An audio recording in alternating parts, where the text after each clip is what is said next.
জাহান্নামীদেরকে জাহান্নামের মধ্যে নিক্ষেপ করবে। যখন জাহান্নামীদেরকে আল্লাহ তাআলা ফালাইবে, জাহান্নামীরা জাহান্নামের আগুনে জ্বলবে। দাও ধাও ধাও ধাও করে জাহান্নামের আগুন জ্বলতে থাকবে। পাপীরা জাহান্নামের আগুনে জ্বলতে থাকবে। জ্বলতে জ্বলতে জ্বলতে জ্বলতে তারা কয়লা হয়ে যাবে। আবার গাফফার মালিকে তাদেরকে পুনরায় জীবন দান করবে।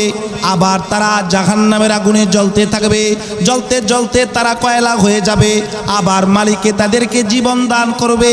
আবার জাহান্নামের আগুনে তারা জ্বলতে থাকবে জ্বলতে থাকবে। জ্বলতে জ্বলতে কয়লা হয়ে যাবে। জাহান্নামীরা জাহান্নামের আগুনে জ্বলবে আর চিৎকার করতে থাকবে, বাঁচাও বাঁচাও বাঁচাও। জাহান্নামের আগ বরদাস্ত করতে পারি না। জাহান্নামীদের কান্না দুনিয়ার কেউ শুনবে না। কোনো ইনসান জিন জাতি জাহান্নামীদের কান্না শুনবে না।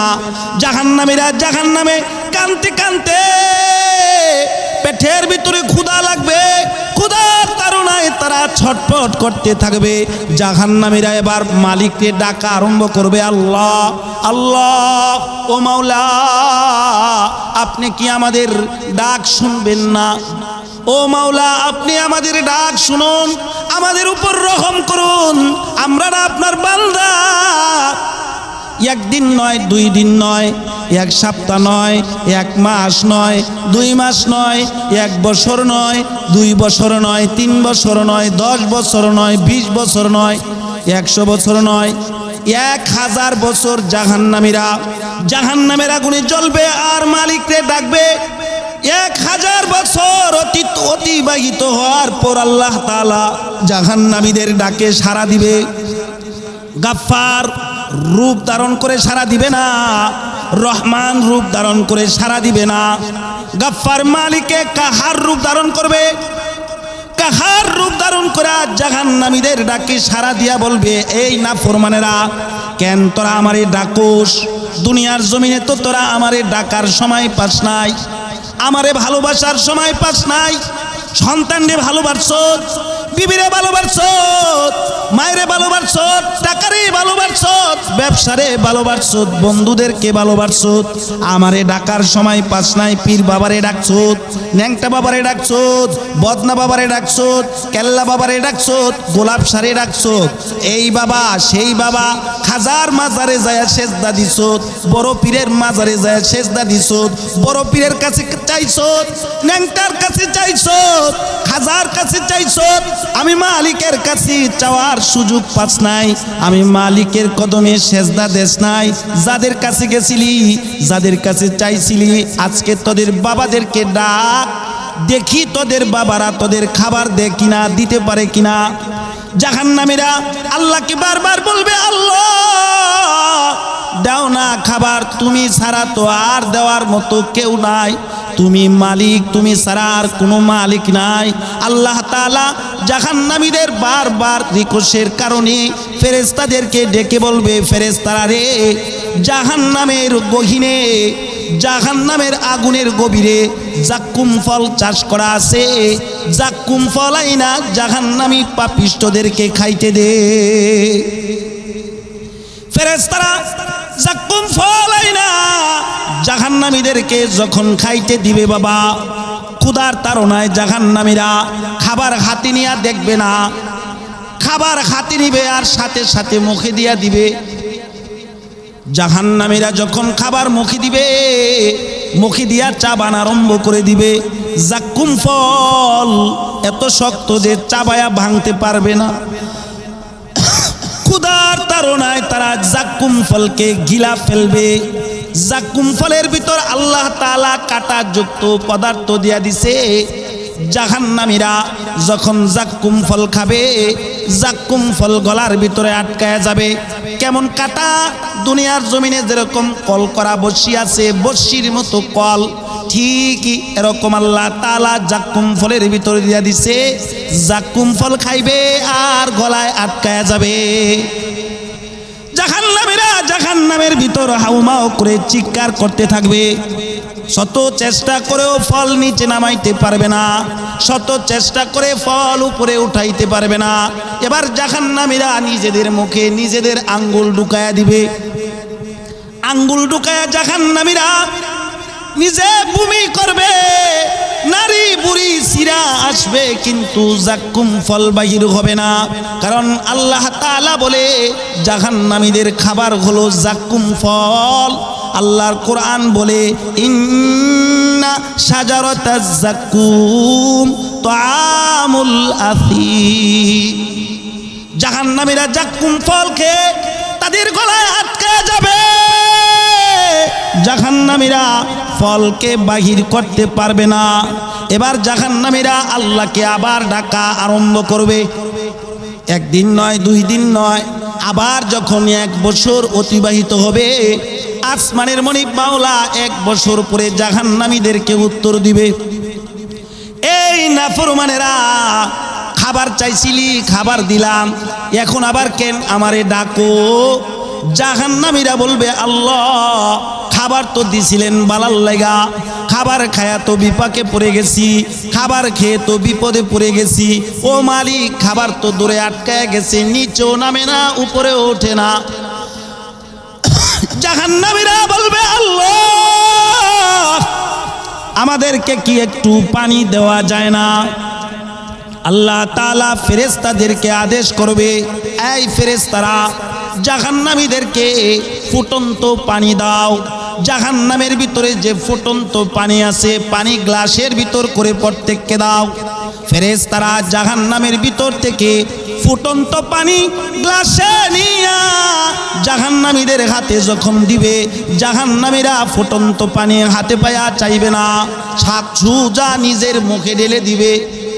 আল্লাহর কোরআন বলে মুখে ডালার পর সাথে সাথে তাদের জিহ্বাটা পানির গরমে গলে, জাক্কুম ফল গলে, নারী বুড়ি গলে পিছনের রাস্তা দিয়া বাহির হতে থাকবে।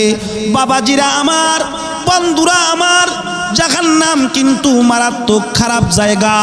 জাহান্নামে কারো জন্য 99টা সাপ মালিক নির্ধারণ করে রাখছে। জাহান্নামে আসমানের মালিক কারো জন্য বিচ্ছু নির্ধারিত করে রাখছে। জাহান্নামে কারোরে সাজা দেওয়ার জন্য আসমানের মালিক মাওলা ফেরেশতা নির্ধারণ করে রাখছে। এজন্য বাবাজিরা, আসমানের মালিক মাওলা তোমারে আমারে জাহান্নাম থেকে বাঁচার লাগা বলে, ইয়া আইয়ুহাল্লাযীনা আমানু কু আনফুসাকুম ওয়া আহলিকুম নারা। আল্লাহ তাআলা বলে, ও ঈমানদারেরা, ও মুত্তাকিরা, ও আমার পেয়ারা বান্দা বান্দিরা, তোমরা নিজেরা জাহান্নাম থেকে বাঁচো। তুমি বাইচা গেলা, তোমার পরিবার পরিজনদেরকে বাঁচাও। অন্যত্রে আল্লাহ তাআলা বলে, ইয়া আইয়ুহাল্লাযীনা আমানুত্তাকুল্লাহ হাক্কা তুকাতিহি ওয়া লা তামুতুন্না ইল্লা ওয়া আনতুম মুসলিমুন। আল্লাহ বলে, ও ঈমানদারেরা, তোমরা আমারে ভয় করো, ভয় করার মতো। ও ঈমানদারেরা, পরিপূর্ণ ভয় তোমরা আমারে করো, ততক্ষণ পর্যন্ত মইরো না যতক্ষণ না তোমরা পরিপূর্ণ মুসলমান না হও। এই জাহান্নামের ভয় যদি কারো দিলে আইসা যায়, সে আল্লাহর পেয়ারা হয়ে যায়। হাদিসে পাকে ঘটনা আছে, এক বড় জালেম, যার জিন্দেগিটা গুনাহ দিয়া সাজাইছে, যে নেক কাজ করতে পারে নাই, সে যখন মৃত্যু বরণ করবে তার কিছুদিন আগে তার সন্তানদেরকে ডেকে বলে, ও সন্তানেরা, আমি বড় নাদান, আমি বড় জালেম, আমি বড় পাপী, আমি যদি মরে যাই মালিকের জাহান্নামে জ্বলতে হবে। ও সন্তানেরা, আমি বাবা হয়ে তোমাদেরকে ওসিয়ত করতেছি, তোমরা আমার লাশ আমি যখন মৃত্যুবরণ করবো, তোরা আমারে কাফন পরাইস না, তোরা আমার জানাজা পড়াইস না, তোরা আমারে দাফন করিস না। সন্তানেরা বলে, বাবা তোলে কি করব? বাবা বলে, সন্তানেরা রে, আমি যখন মৃত্যুবরণ করব, তোরা আমার দেহটাকে আগুনে পুইরা ছাই করবি, কিছু ছাই পানিতে বাসায়া দিবি, কিছু ছাই বাতাসে উড়াইয়া দিবি, কিছু ছাই পাহাড়ের চূড়ায় মাটির নিচে পুইতা থুবি। কিছুদিন পর বাবা মারা গেল। সত্যি সত্যি সন্তানেরা বাবার দেহটাকে আগুনে জ্বালা পুরা ছাই করছে। ছাই কইরা বাবার দেহের কিছু ছাইয়ের অংশ পানিতে বাসায়া দিছে, কিছু ছাইয়ের অংশ বাতাসে উড়াইয়া দিছে, কিছু ছাইয়ের অংশ পাহাড়ের গর্তের ভিতর মাটির নিচে পুঁতা তুইছে। এবার আল্লাহ তাআলা বাতাসে আদেশ করছে, বাতাস তোমার দেহের ভিতরে তোমার ভিতরে আমার যে বান্দার দেহের অস্তিত্ব আছে এটা বাহির করো। পানিরে মালিক আদেশ করছে, বলে পানি তোমার ভিতরে আমার বান্দার যে দেহের অস্তিত্ব আছে বাহির করো। পাহাড় রে আদেশ করছে, বলে পাহাড় তোমার ভিতরে আমার বান্দার দেহের যে অংশ আছে বাহির করো। কারণ আল্লাহ কয় মিনহা খলাকনাকুম ওয়া ফিহা নুঈদুকুম ওয়া মিনহা নুখরিজুকুম তারাতান উখরা। আল্লাহ কয় বান্দা আমি বানাইছি, ও বান্দা আমি তোমাদেরকে হায়াত দিছি, আমি তোমাদেরকে মৃত্যু দিছি, মৃত্যুর মাধ্যমে আমার নিকটে আসতে হবে। যদি পানিতে ডুবেও মরস তারপরও আমার কাছে আসবি, যদি বিমানে আগুন লাইগা পুইরা ছাই হইয়া মরস তারপরও আমার কাছে আসবি। যদি বান্দা মরার পরে জমিনে তোরে আগুন দিয়া পুরা ছাই বানায় তারপরও আমি মালিকের সামনে দাঁড়াইতে হবে।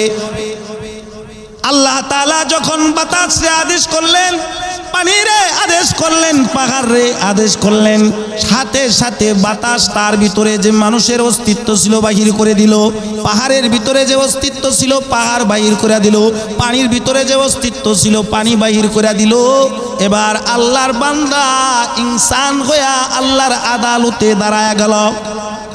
আল্লাহ তাআলা বান্দারে ডেকে বলে, ও বান্দা কেন তুমি এই কামটা করলা? মুসলমান হইয়া কেন নিজের আগুনে পুরাইলা? কেন ছাই করা তুমি বাতাসে উড়াইয়া দিলা? কেন তুমি তোমার দেহের অংশ পানিতে বাসায়া দিতে বললা? কেন সন্তানদেরকে পাহাড়ের চূড়ায় গর্তের ভিতরে তোমার দেহের কিছু ছাই মাটির নিচে পুঁতা তুইতে রাখতে বললা? বান্দা চোখের পানি ছাড়ে আর বলে, আল্লাহ তোমার বয়ে আর জাহান্নামের আগুনের বয়ে। কারণ তুমি বলেছো ওয়াকুদুহান নাসু ওয়াল হিজারা, ইনসান আর পাথর জাহান্নামের লাকড়ি হবে। এই ভয়ে আমি তা করেছি, কারণ তোমার সামনে দাঁড়ানোর মতো যোগ্যতা আমার নাই। আল্লাহ বলে, আমার ভয় যে তোর দিলের ভিতরে ঢুকাইছো, যা আমি মালিক তোর প্রতি রাজি হইয়া তোর প্রতি খুশি হইয়া বান্দারে তোর জিন্দিগির সব গুনাহ মাফ করা আমি সত্তার মালিকে তোরে আমার জান্নাতি বান্দাদের কাতারে দাঁড় করায়া দিলাম। শুধু কি আমাদের জমানায় কয় না, বনি ইসরাইলের একজন বড় পাপিষ্ট ছিল, যে টাকা দিয়া গোনা করত, যে নারীদের সাথে জিনা করত, টাকা দিয়া জিনা করত। হায় হায়, একদিন বনি ইসরাইলের একজন মহিলা, তার একটা মাত্র সন্তানটা অসুস্থ হয়ে গেছে গা, মৃত্যুর শয্যায় কাতরাইতেছে, তার স্বামী দুনিয়ার জমিনে বেঁচে নাই। মহিলা বহু মানুষের কাছে সন্তানরে বাঁচানোর জন্য হাত পাতে, কেউ তাকে কর্জে খাসানা দেয় না। কারণ দুনিয়ার নিজাম হলো তেল্লার মাথায় তেল ডালে সবাই, নিতিল্লার মাথায় কেউ তেল ডালে না। ধনীদেরকে ধনীরা টাকা চাইলে টাকার অভাব নাই, গরিবে টাকা চাইলে টাকা কেউ দেয় না। হায় হায়, মহিলা বহু মানুষের কাছে কর্জে হাসানা চাইলো, কেউ তাকে কর্জে হাসানা দিল না। মহিলা নৈরাশ হইয়া এবার জালেম কিফিলের কাছে চলে গেছে, যে টাকা দিয়া মানুষের সাথে জিনা করে তার কাছে চলে গেছে। মহিলা যায় বলে, এই আল্লাহর বান্দা, আমাকে কি কিছু টাকা কর্জে হাসানা দেওয়া যায় না? জালেম কিফিল তাকায়া দেখে মহিলাটা বড় সুন্দরী রূপসী। জালেম বলে, টাকা আমি দিতে পারি, শর্ত একটা। কি শর্ত বলো বলো? জালেম বলে, সন্তানরে ডাক্তার দেখায়া একাকি রাত্রে আমার খাঁজ কামরায় ঢুকবা, আমার মনের চাহিদা পুরা করতে হবে। মা তো সন্তানের জন্য পাগল, মা নিজে মরতে রাজি, সন্তানকে মরতে দেয় না। মহিলা সন্তানের জন্য পাগল পারা হইয়া মহিলা জালেম কিফিলের শর্তে রাজি হইয়া গেছে। ঠিক আছে টাকা দাও, সন্তানকে ডাক্তার দেখায়া রাত্রিবেলা তোমার খাস কামরায় আইসা ঢুকবো। টাকা নিয়ে চলে গেছে। মহিলা তার নিজের সন্তানদের ডাক্তার দেখায়া রাত্রিবেলা এবার জলেমের খাস কামরায় ঢুকে গেছে। ঘরের দরজা জানালা সব কিছু বন্ধ হয়ে গেছে। জলেম এবার আল্লাহর বান্দির কাপড় চুপড় খুইলা দুই রানের মাঝখানে বসে গেছে। জলেম এবার নজর করে দেখে আল্লাহর বান্দি চেহারাটা অন্যদিকে ফিরায় রাখছে। তার চোখ থেকে বেয়ে বেয়ে ঝরনার মতো গড়া ফোঁটা ফোঁটা পানি পড়তেছে। জলেম বলে, এই মহিলা, অনেক দিন হয়েছে তোমার স্বামী মারা গেছে, অনেক দিন যাবত তোমার সাথে কোনো পরপুরুষের মুলাকাত হইতেছে না। আজকে এমন আনন্দ মুহূর্ত, তোমার সাথে আমার মুলাকাত হবে, প্রেম আদান প্রদান হবে। এমন খুশির সময় কোন জিনিসে তোমারে কাঁদায়? মহিলা চোখের পানি সারে আর কয়, তাকওয়াল্লাহ, আল্লাহ তাআলার ভয় আমারে কাঁদায়। কেন কাঁদায়? কেন কাঁদায়? কারণ আল্লাহ তাআলা নাফরমানি করতে নিষেধ করেছে।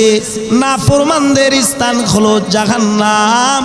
জাহান্নামের আগুনের ভয়ে আমার আল্লাহ তাআলা আমার চোখ দিয়া পানি বাইর করছে। জাহান্নামের আগুনের ভয়ে আমি কান্দি, আল্লাহর ভয়ে আমি কান্দি। আল্লাহ তাআলা কালামে মাজিদে কয়, ইন্নামাল মুমিনুনা আল্লাযীনা ইযা যুকিরাল্লাহ ওয়াজিলাত কুলুবুহুম ওয়া ইযা তুলিয়াত আলাইহিম আয়াতুহু যাদাতহুম ঈমানা ওয়া আলা রাব্বিহিম ইয়াতাওয়াক্কালুন। আল্লাহ তাআলা বলে, মুমিন হলো সে যার দিলের ভিতরে আছে আমি আল্লাহর ভয়। আল্লাহ কয়, ইয়া আইয়ুহাল্লাযীনা আমানুত্তাকুল্লাহ হাক্কা তুকাতিহি ওয়া লা তামুতুন্না ইল্লা ওয়া আনতুম মুসলিমুন। আল্লাহ কয়, প্রকৃত পক্ষে মুমিন হলো সে যার দিলের ভিতরে আমি মালিকের ভয় আছে। গুনাহ করতেছে আমার ভয়ে যে গুনাহ ছাড়া দে, সে হলো মুমিন। মহিলা বলে, জাহান্নামের ভয়ে কান্দি, আল্লাহর আযাবের ভয়ে কান্দি। আল্লাহর সামনে দাঁড়াইতে হবে, হিসাব দিতে হবে। আরে আকল না গু গাফিল, তুঝে দুনিয়া সে জানা है के एक दिन अपना मुख अपना रब को भी देखाना है। মহিলা বলে, জলেম আল্লাহর সামনে দাঁড়াইতে হবে, আল্লাহর আদালতে হিসাব দিতে হবে। আল্লাহর আদালতে দাঁড়ানোর ভয়ে আমি কান্দি, আল্লাহর সামনে হিসাব দেওয়ার ভয়ে আমি কান্দি। এ কথা শোনার সাথে সাথে জলেম লাফ দিয়া মহিলার দুই রানের মাঝখান থেকে উইটা দাঁড়ায় গেছে। জলেম দাঁড়ায় আবার নিজেরে নিজে বলে, তুই কি মরবি না? এই জলেম, তুই কি আল্লাহর আদালতে দাঁড়াবি না? পরের ওয়াজ করার লোক তো বহুত আছে, নিজের ওয়াজ করার লোকের অভাব আছে। আল্লামা হাফিজ রহমাতুল্লাহি আলাইহি নিজেরে নিজে ওয়াজ করেছে, তো আল্লাহ তাআলা ওয়ালায়াত দান করেছে। আল্লামা হাফিজ রহমাতুল্লাহি আলাইহি এক রাজার রাজপ্রাসাদের পাশ দিয়া রাস্তা দিয়া হাইটা যাইতো। রাজপ্রাসাদের দোতলার জানালা দিয়া একটা সুন্দর রূপসী নারী দেখতো। তার নজরে যখন পড়ছে, সে বারবার এই রাস্তা দিয়া যাইতো আর জানালার দিকে তাকায় থাকতো। জানালায় তাকায় থাকতো আর সুন্দর মেয়েটা জানালার পাশে দাঁড়ায় থাকতো, তার দিকে তাকায় থাকতো। একদিন আল্লামা হাফিজ দেখে জানালার পাশে আর মেয়ে দেখা যায় না। গেটের দারোয়ানদের জিজ্ঞাসা করে, কিরে, জানালায় যে একটা ছিল এটারই দেখা যায় না, কই গেছে? দারোয়ান বলে, গতকাল রাত্রে মারা গেছে। আল্লামা হাফিজ টেনশনে পড়ে গেছে। হায় হায়, এমন জিনিসকে ভালোবাসি যে জিনিস থাকে না, অস্থায়ী। বলে, ভালোবাসার কাকে দরকার? আল্লামা হাফিজ নিজের নিজে ওয়াজ করে, বসনু হাফেজ বতুগুয়াম এগুল তাজা নমি মানাদ আগার মানাদ সবই মানাত সবই দিগার নমি মানাত গোলাজ গুলশান জুদা গাস্তা তরু তাজা নমি মানাত আগার মানাদ সবই মানাত সবই দিগার নমি মানাদ हमेशा इज्जत मेहमा बैक खाना नमी मानात अगर मानाद सभी दीगर नमी मानात আল্লামা হাফিজ নিজেরে নিজে ওয়াজ করে এই হাফিজ স্বামী স্ত্রীর লজ্জা বাসর ঘরে তারপরে আর থাকে না বেনিতে ফুল ততক্ষণ থাকে যতক্ষণ ফুলের গ্রান থাকে ফুল তাজা থাকে মানুষ ততক্ষণ পর্যন্ত দামি থাকে যতক্ষণ পর্যন্ত সবল থাকে তাহলে এই সবল অবস্থায় গোলামি করব কার আল্লাহ নিজেরে নিজে ওয়াজ করা এমন ওলি হইছে এমন আল্লাহর পেয়ারা হইছে নিজেরে নিজে ওয়াজ করার কারণে আল্লাহ তাআলা তারে ওলি বানায়া দিছে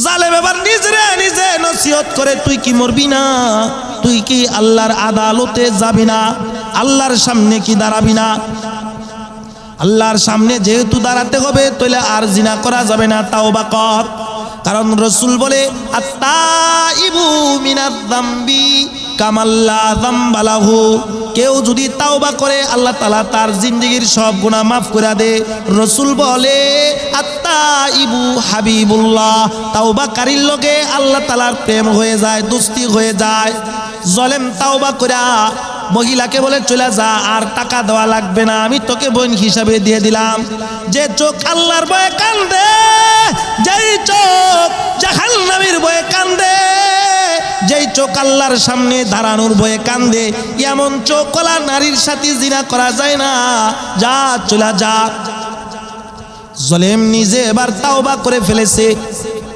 যে আর জীবনে কোনোদিন গুনাহ করব না আল্লাহর কি আজব কুদরত কাদেরে কুদরত উদারি हर खाही आकुनी मर्दरा तू जान बख्शी जिंदरा बेजाकुनी यहाँ हम सब मुसाफिर हैं कब्र आखिर ठिकाना कोई आगे रवाना है कोई पीछे रवाना मौत का सिन कुल्लुना सिन शारे बोध कब्र বাইতিন কুল্লু নাসিন দাখিলু কবর বাইতিন কুল্লু নাসিন দাখিলু সকালবেলা খবর সারা এলাকায় ছড়ায় গেছে জালেম মারা গেছে পাপিষ্ট মারা গেছে ওই যে আল্লাহর ভয় দিলে আনছে আর খাঁটি তাওবা করেছে আল্লাহ তাআলা ঘরের দরজায় লেখা দিয়েছে জালেম বলিস না এটা আমার জান্নাতি প্যারা বান্দা